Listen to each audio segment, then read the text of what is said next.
চাঁপাইনবাবগঞ্জে এক দফা দাবিতে নার্সিং শিক্ষক শিক্ষার্থীদের মানববন্ধন।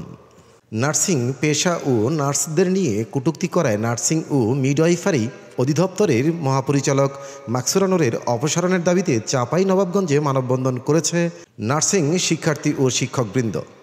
নার্সিং সংস্কার পরিষদ চাঁপাইনবাবগঞ্জ জেলা শাখার আয়োজনে শনিবার সকালে 250 শয্যা বিশিষ্ট জেলা হাসপাতালের সামনে এই মানববন্ধন অনুষ্ঠিত হয়।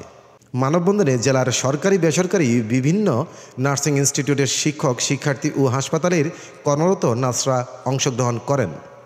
মানববন্ধনে বক্তব্য রাখেন চাঁপাইনবাবগঞ্জ নার্সিং ইনস্টিটিউটের instructor in-charge Momtaz Begum, nursing instructor Rahima Khatun, 250 শয্যা বিশিষ্ট চাঁপাইনবাবগঞ্জ জেলা হাসপাতালের senior staff nurse Mohammad Azimuddin, Chapainawabganj nurses অ্যাসোসিয়েশনের সভাপতি মোহাম্মদ মুস্তাক আহমেদ, চাঁপাইনবাবগঞ্জ নার্সিং ইনস্টিটিউটের দ্বিতীয় বর্ষের শিক্ষার্থী সুমাইয়া খাতুন সহ অন্যান্যরা। কেন রাস্তায় নামবো?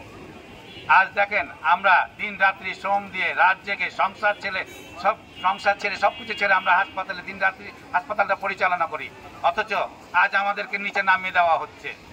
আমাদের নিজস্ব সম্মান এবং সবকিছু বলে শিক্ষাগত যোগ্যতার বলে আজকে আমরা সেকেন্ড ক্লাস হয়েছি, আমাদের এইসব নিয়ে কটূক্তি করছে। আজকে সরকার বিশ্বে দেখে আমরা জনগণের সেবক, আমরা সেবা দিব।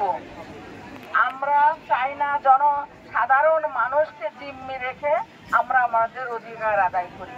তাই আমাদের যাদের একজনকে ধরে যদি আমাদের কাজ হয়, আমরা কোটি কোটি মানুষকে পিছনে আমরা দৌড়াবো না।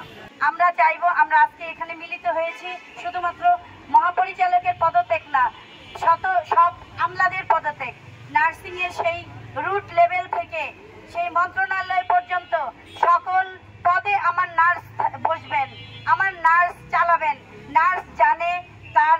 Robin মাঝার, news desk, daily Bangla পত্রিকা.com।